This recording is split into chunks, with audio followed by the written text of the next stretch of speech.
Have you ever noticed how quickly the universe moves when someone becomes consumed by their own arrogance? Have you ever watched a person ride so high on their own success, mocking their opponents, belittling the people below them, only to watch them get hit by a sudden brutal wave of humiliation that strips them of everything? We look at these moments and we call it karma, we call it fate. We look at it as if the universe is some sort of judge, stepping out of the clouds to punish the proud.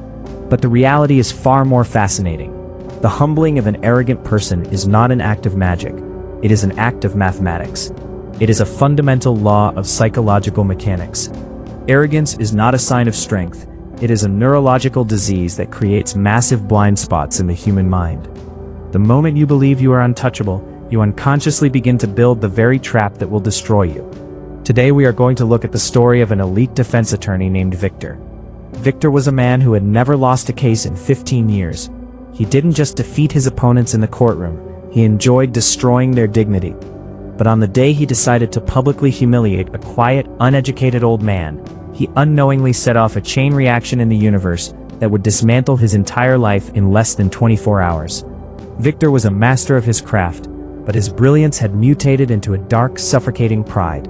In his mind, human beings were divided into two categories: predators and prey, and Victor was the ultimate predator. He had developed a lethal reputation for breaking people. When he cross-examined opponents, he didn't just look for the truth, he targeted their insecurities. He would mock their accents, comment on their lower-class backgrounds, and smile at the jury as he made honest, hard-working people break down in tears on the witness stand. He believed his intellect was a shield that could deflect any weapon. What Victor didn't understand is the first law of the universe. What you build with pride, you must defend with anxiety. Because he believed he was a god among men, he stopped doing the one thing that had made him successful in the first place. He stopped respecting his opponents. Arrogance does something highly specific to the human brain. It shuts down the sensory systems that detect danger. When you believe your opponent is a fool, you stop looking at their hands. You stop analyzing their strategy. You look only at your own reflection. His law firm was currently handling a massive real estate dispute. A ruthless corporate developer wanted to tear down a historic community garden to build a luxury high-rise apartment complex. Representing the entire neighborhood was just one man, an elderly retired carpenter named Samuel. Samuel didn't have a law degree.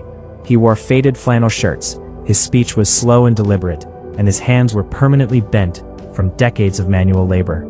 To Victor, Samuel was nothing more than an insect waiting to be crushed under his expensive leather shoes.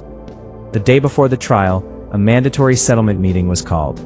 Victor wanted to terrify Samuel so completely that the old man would sign away the neighborhood's rights without a fight. Victor leaned across the table, his eyes dripping with venom. "Look at yourself, Samuel," Victor sneered, loud enough for all the junior lawyers to hear. "You are an old man who spent his life cutting wood. You are bringing a butter knife to a nuclear war. Tomorrow morning, I am not just going to win this case, I am going to strip your community of every cent they have. I will make sure your name is synonymous with ruin in this town. Sign this paper, take the pennies my client is offering, and go back to your rocking chair before I humiliate you in front of the world." The junior lawyers chuckled nervously, wanting to please their boss. Victor stood up, buttoned his jacket, and walked out of the room, leaving Samuel sitting alone. Samuel did not yell. He slowly closed his folder, looked at Victor's retreating back, and said just one sentence, in a voice that was as steady as a mountain. "A man who looks down on everyone, Victor, forgets to watch the ground beneath his own feet. The higher you lift your head, the harder it is to see the stone that will trip you." Victor didn't even pause. He waved his hand dismissively and slammed the glass door shut. He went home that night, poured himself a drink, and didn't spend a single minute reviewing the case files for the next morning. "Why should I study?" he thought to himself. "The old man is already defeated." And right there, the mechanics of karma began to turn. The courtroom was packed. The media was there. Victor took his place at the podium, ready to deliver an opening statement that would mock the very concept of the community garden. He stood tall, adjusted his microphone, and opened his mouth to speak. But before he could say a single word, Samuel stood up. He didn't speak to the jury, he addressed the judge, handing over a single piece of ancient yellowed parchment. "Your Honor, Samuel said calmly. Before the counselor begins his grand speech, I would like to introduce a foundational document. This is the original land deed of this valley, signed 80 years ago by the corporate developer's own great-grandfather. Victor felt a cold drop of sweat slide down his spine. He immediately jumped up, shouting, "Objection, Your Honor, this is an ambush. This document was never submitted during discovery." The judge looked up from the parchment, his expression stern. "It didn't need to be submitted, Mr. Victor. This is a matter of supreme public record that your firm was legally required to verify before filing this lawsuit.